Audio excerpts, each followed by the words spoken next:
What's up, my precious little pack, and welcome back to VEGA Conflict. So the Alliance War has come to pass, the strikes have come to pass, but first off I'm just going to talk about the UI setup for how it changed and how most of the event-related issues and stuff like that are now contained under the calendar, the event calendar. I'm going to do this for lower levels where people are just getting into the game and have no idea where anything's at and stuff like that. It'll just be the first little bit of the video. The rest of it I'll talk about something very specific.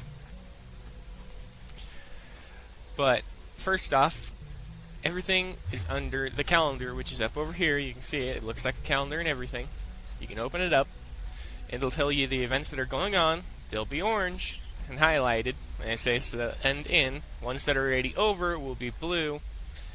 And they'll say time to claim, which means you have X number of hours, or 24 hours in this case, to claim whatever prizes you want. The VSEC active, plan strike, which is currently running, and the ship token riot. Okay. We all have seen the helium-3 supply fleets, stuff like that. They're a little bit glitched. And by a little bit, I mean that they're dropping antimatter instead of helium-3. And I hit even out into the sector fleets and they're doing the same thing. So, very, very big glitch there. But it didn't stop there. They're all easy to do. That's something I found out. They're all extremely easy to do for the supplies they drop. And now, let's go ahead and let's take a look at the cutter supply run. They've added in the aliens, they added in the Xeno Division, and the Axis. Here's the problem. All of these boxes are based on chance. Every single one of them, even the Xeno Division ones, they're based on chance. You may never see a pattern that you need at all. You may get nothing but cores the entire time and nothing else. A guaranteed drop chance. Ha ha ha ha ha. And first off, as a lot of you figured out by attacking already, and I've already spoken to a few people, they're a bit overpowered. Their level for the alien fleet that you have to fight is almost equivalent to, let's say, an Ancient Reaper. But not a low-level Ancient Reaper, no. We're talking about possibly an 80 mixed with a little bit of a 90. It's got the 80's health and stuff like that, but it's got damage in between the 80 and the 90. How do I know that? I attacked them, that's how. And for the amount of damage that anyone would take trying to get them, if they're just barely getting the Axis or the Xeno Division, that would immediately leave a bad taste in their mouth and they wouldn't want to touch another one again. And these are and none of these are guaranteed. You may get nothing but cutter core tier 6s the entire time. You may never see a pattern. Because again, it goes back to the drop chance. Kixeye needs to work on that just a little bit. Because that seems a little bit misleading and a little bit overhanded. Well, underhanded in this case, because you work hard, but then you don't get a reward. Doesn't seem quite right in my book, but who am I to talk? 'Cause I mean, I got into the Xeno Division when the getting was good. Oh yes, this is the thing. The getting is good again. You can take a fleet such as this. Mine, it was 2 battleships escorting these ships. Up against the low-level hives. And that's how I got into the Xeno Division. I farmed for hours on end. But here's the thing. You can do that again. In the most recent strike, the alien strike specifically, you could take tier 3 ships out and fight the alien targets and advance. But along with that, there's a few other things. Let's jump back to the market. Now, here's the funny thing. We still haven't gotten the crafting for the Xeno and stuff in here. Now, here's why this is an important thing. A very important thing that should be taken care of as soon as possible.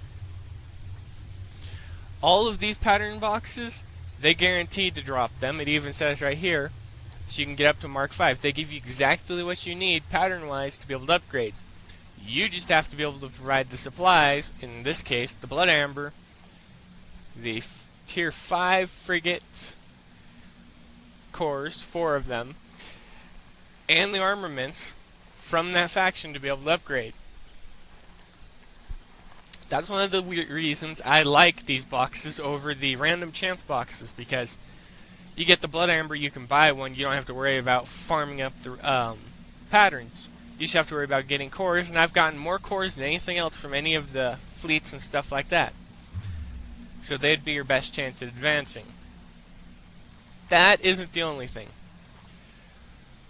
As we know from I hope you find what you experience, we have the Berserker Cruiser boxes and stuff like that, available for both Blood Amber and coins.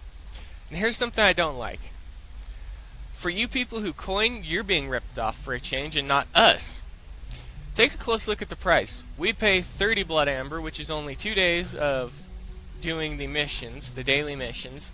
We can get a box. We only need 5 of them to upgrade the Berserker. How do I know? I've already done it. Here's the other thing. Now let's compare your price. Yours is 40 coins. Alright. Now we jump from the Mark II to the Mark III. Ours goes to 50. Yours goes to 80. Yours more than doubles the price, whereas ours doesn't.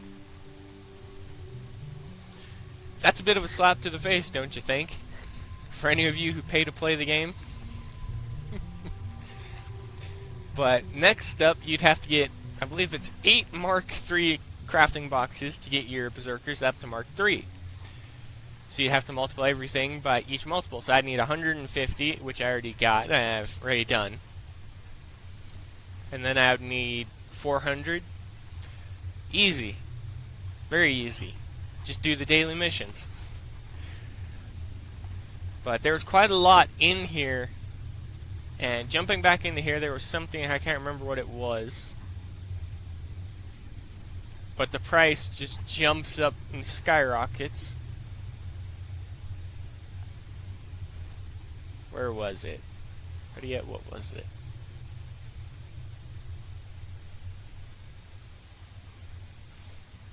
Oh yes, that's what it was. It was the Paladin Carrier. If you unlock the blueprint and start building your Paladin Carrier, it will take you, what, 5 days to build it? That's base. That's before you put anything on it and stuff like that. That only costs you $25. Buying an empty hull from here, which is already pre-built, costs $30. Which would you rather pay for you coiners? Would you rather pay the $25 for an empty hull that you build yourself, or would you rather buy one for $30? Well, that's a pretty easy no-brainer.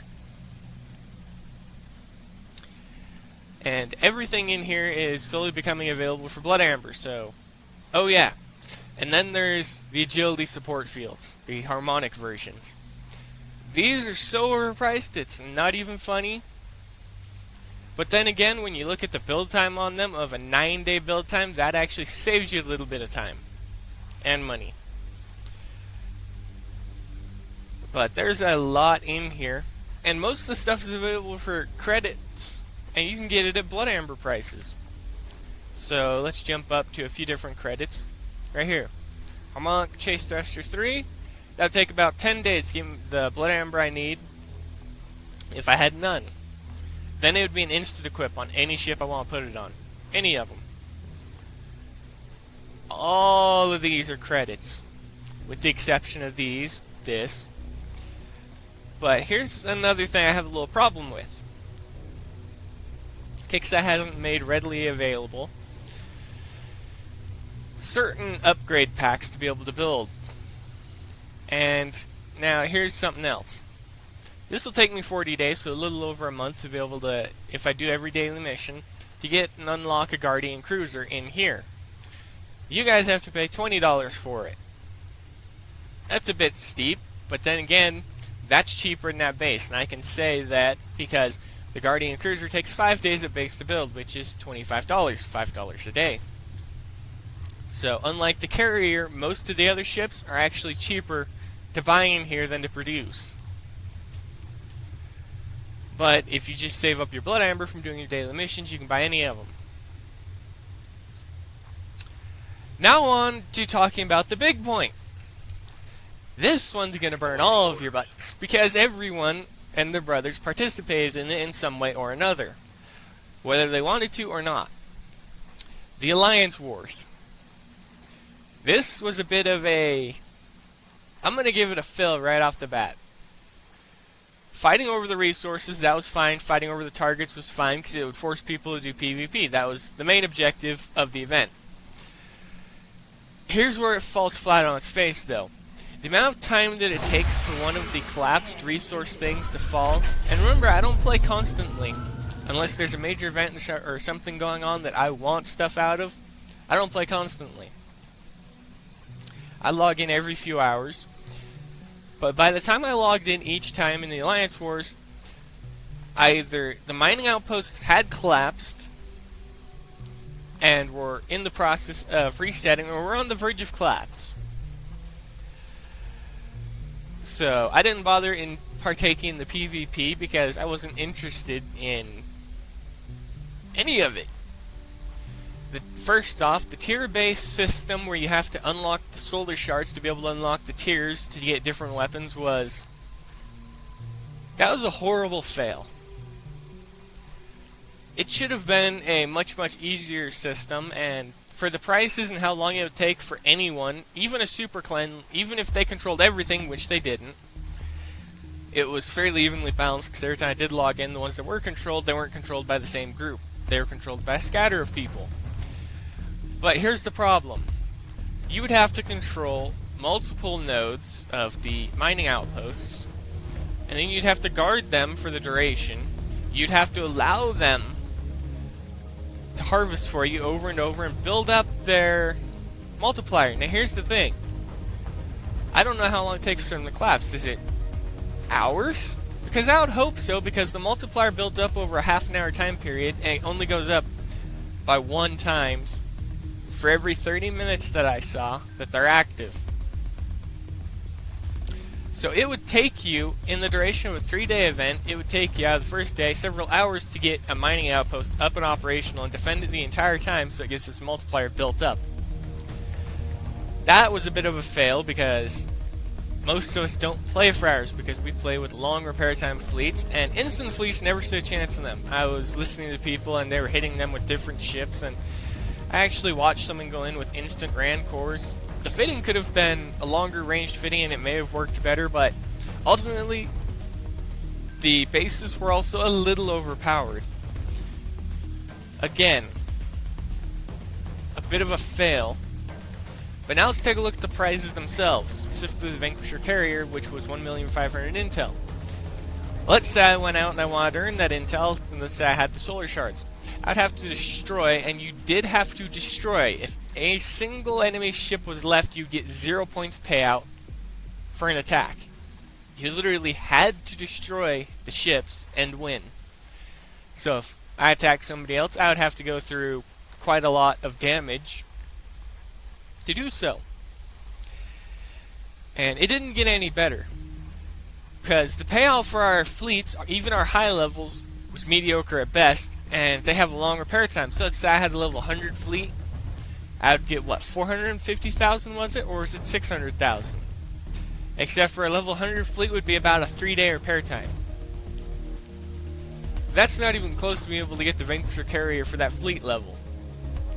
You'd have to hit that fleet about 3 times over to get the Vanquisher Carrier, except for here's the thing, if it takes 3 days to repair and I don't coin it, or the other person doesn't coin it, they're out of a main fleet for the duration of the event. Well, actually the entirety of the event. And I'm no closer to getting the Vanquisher Carrier than I was when I started. So I took damage, they lost their fleet, we're both in the hole because I didn't get anything new. They got nothing but repair time. See the correlation, the problem there? The fleet should have been worth more intel in the higher level for their repair time. Because they don't just go up by, oh look, 20%, 30%, no, they go up by multitudes of hundreds of percent. And the event was just, the Alliance War was, I didn't partake, because as you can see, no intel, no solar shards, because every time I logged in, the bases were either resetting or controlled by groups that I was going to fight 1v8. Now here's the thing, 1v8 doesn't refer to the number of fleets. No, if it was 1v8, I'd happily load up all my fleets and go out and fight almost to a 1-to-1 ratio per fleet. But no, I mean players. It was 1 to 8 and every player has access to 7 fleets. Every player. So 1 player versus 8 players, well, that's fairly easy to do the math, and you know that I'm outnumbered. 1 to 7, 1 to 8, every number. And it wouldn't get any better as I fight. So the Alliance War was a bit of a miss and a bit of a hit. One, it was something new, it looked good, it could have been greatly improved, especially in the prices that it takes to get up to tier 4. I think that it all should have been half. That should have been 2 million, would have been more accessible. 500,000, 125,000. That would have been more accessible across the board. And it wouldn't have forced everyone to try and capture the mining outposts all at once and have them resetting continuously. But along with that, I got my Pegasus created, I got it crafted up, got built up. I'm waiting to see what the upgrades for it are, but they still haven't released them, so that's a bit of a sad part. But I like it. Went out, hit a few of the low-level fleets to test it, and it feels good to be able to strafe sideways away from an enemy fleet faster than the ship can fly forwards and shoot at them almost completely sideways. Battleships can't do that, and I'm glad this little ship is here because a frigate-class ship was what we needed. They didn't call it a frigate, though. They called it a specialist, and it is rightly so. It has more freaking special slots than I've seen on any ship. I expect these types of fleets to become a mainstay in people's armies for either dealing with farming high-level fleets of standard AIs, not aliens, because they're still too fast, and doing heavy long-range explosive damage with tracking missiles, and doing quite a bit with them in regards to, well, they don't have that much damage, because as you can see, mine only does 548, but it's equipped with base stuff, and I've fully equipped it, and I can't get anything else on it. I've completely waited it out. But there isn't much more to talk about in regards to what's going on in-game. The least I could do is do a prize list for the Alien Strike. What would I recommend? Get yourself that Paladin Carrier, and try and get yourself the Harmonic Agility Support Field, and try and get yourself some Fury Drones level 1. Now why did I hover over level 3 and then go to level 1? Level 1 has the lower build time. Now let's take a look at the damage. It's a difference of about, let's just give it the benefit of the doubt, 80 damage. Alright. 80 damage, except for, here's the difference. This one takes around 12 hours to equip. This one takes around 2 days. Or was it 3? I can't remember. And if anyone says, well, the health makes them different. No, it doesn't. They get one-shotted by battleships, cruisers, just about anything that fires alien damage at them, they disappear. Second up after that recommendation, the suppressor and the suppressor hull. Try and get both the blueprint and the ship. Then for it, try and get a mix of heavy seeker missiles level 1 and seeker missile level 1. I would say 3 to 1, so pick up the level 1 and get yourself 2 heavy seeker missiles to go on it. Next up, for anyone who needs cargo holds or cargo fleets, Xeno Hold level 3. Long build time, but I can say that it's acceptable to haul several million tons of cargo from a single ship. And with the Pegasus, the fleet of Pegasuses would be, it would take a while to build them, but it would be insanely high cargo capacity. It would be 60 million, it would be over 60 million. Next up, the Xeno Armored Thruster. This is one that I only ever equipped one ship of mine with. One ship out of them all. I can't recommend it because the additional health, the repair time, all of that, I still like the Harmonic Chase Thruster better. It's not for the Xeno Division, but oh well. But that's the prize recommendations for them. Oh, one more thing. For anyone who has the Axis ships, Harmonic Exophase level 1 for most ships. Unless they have one shield slot, then go Harmonic Exophase level 3. So cruisers and stuff that have 2 shields or more, for the Axis division, you'd use Harmonic Exophase level 1. The reason I do this is keep their repair time low, but allow the bonuses of each individual shield to stack.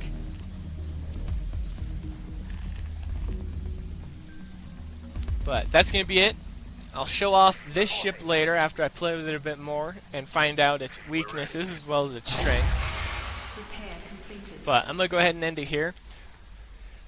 Those are just my thoughts on most of what is going on, as well as just quick little helpers for the people who may need to learn to navigate around if they're just new or if they're returning and don't know what's what, where everything's at in-game, stuff like that. But I would like to hear what your thoughts were on the Alliance Wars. Was it good? Was it bad? Did it fall short for you guys? Did you get stuff? Did you not partake because some absurd thing happened? Let me know below. And as always, everybody, I will see you later.